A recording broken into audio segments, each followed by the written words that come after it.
Times of India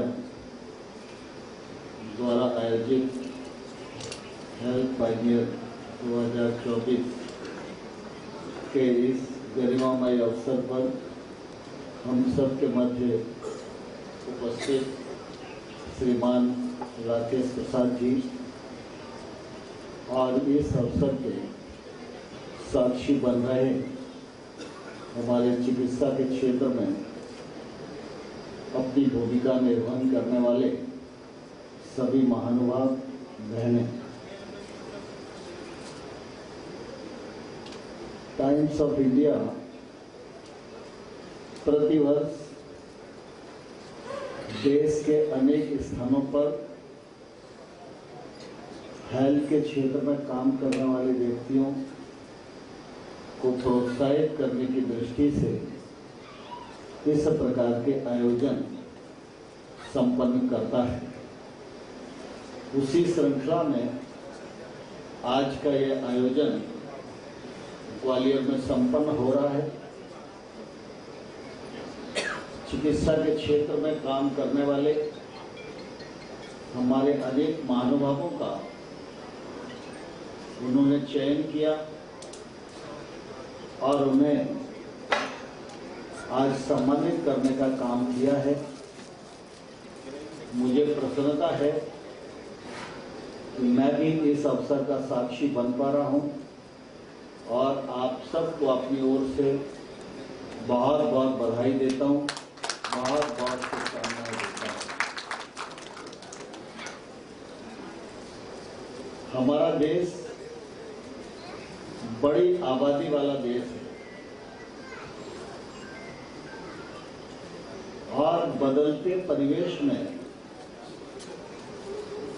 स्वास्थ्य सुविधाओं की आवश्यकता दिन पर दिन बढ़ती जा रही है। यद्यपि सरकारें भी नए नए नवाचार कर रही हैं, नई नई सुविधाओं का सृजन कर रही हैं, अस्पतालों का उन्नयन किया जा रहा है, उपकरण बढ़ाए जा रहे हैं, एम्स की संख्या बढ़ाई जा रही है, सुपर स्पेशलिटी बनाए जा रहे हैं। लेकिन सब के बावजूद भी ये क्षेत्र इतना बड़ा क्षेत्र है कि सरकार कितना भी काम करे लेकिन वो हमेशा कम ही पड़ेगा। मुझे प्रसन्नता है कि चिकित्सा का क्षेत्र और शिक्षा का क्षेत्र ये दोनों लोकव्यापी क्षेत्र हैं। इनमें सरकार के साथ साथ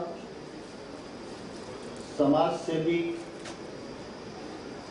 और निजी संस्थाओं की भूमिका की अत्यंत आवश्यकता रहती है और मुझे प्रसन्नता है कि सरकार के कदमों के साथ स्वयंसेवी संस्थाएं, सामाजिक संस्थाएं, शैक्षणिक संस्थाएं, आध्यात्मिक संस्थाएं सबने देश भर में कोशिश की है कि जो अभाव चिकित्सा के क्षेत्र में दिखाई देता है उस अभाव को पाटने में हम अपनी भूमिका का निर्वहन कर सकें। और इसी का परिणाम है कि आज पूरे देश में किसी भी स्थान पर आप जाकर देखेंगे तो ध्यान में आएगा, चाहे सरकारी हो, चाहे निजी क्षेत्र की हो, चाहे स्वयंसेवी संस्थाओं की हो, कोई न कोई संस्था चिकित्सा के क्षेत्र में उपलब्ध है और उसका लाभ हमारे देश के नागरिकों को निश्चित रूप से मिल रहा है। हम सब यह भी जानते हैं कि चिकित्सा का जो क्षेत्र है वो सेवा का, समर्पण का और विश्वास का क्षेत्र है। अन्य अन्य क्षेत्र ऐसे भी हैं जहां विश्वास की कमी होगी तो भी काम चल जाएगा, सेवा की कमी होगी तो भी काम चल जाएगा। लेकिन चिकित्सा का क्षेत्र एक ऐसा क्षेत्र है कि चिकित्सक की विनम्रता, उनके भीतर का सेवा भाव और उनके कृतित्व और व्यक्तित्व का विश्वास, ये अत्यंत आवश्यक है। और मुझे लगता है कि हमारे चिकित्सक इस दिशा में सोचते भी हैं और काम भी करते हैं। मैं कई बार सोचता हूं कि आजीविका के लिए दुनिया के बहुत सारे क्षेत्र हैं और उन क्षेत्रों में व्यक्ति कितना भी पैसा कमा सकता है, लेकिन हम सब इस बात को भी भली भांति जानते हैं कि हमारा यह देश न तो व्यक्ति की पूजा करता है और न ही पैसे की पूजा करता है।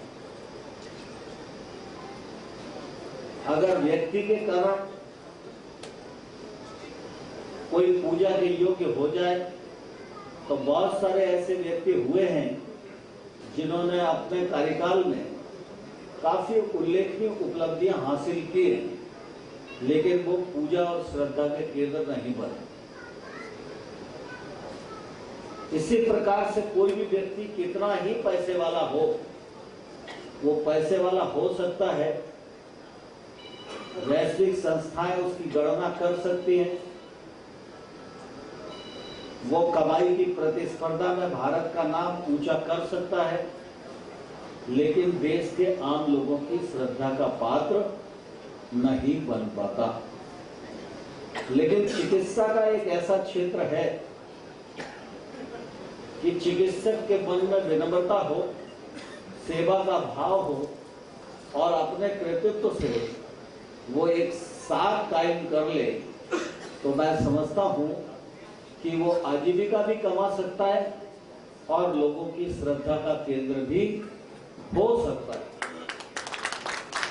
इसलिए आप सब सौभाग्यशाली हैं कि आपके परिवार के लोगों ने आपको चिकित्सा के क्षेत्र में भेजा और आप अपनी भूमिकाओं का निर्वहन कर रहे हैं।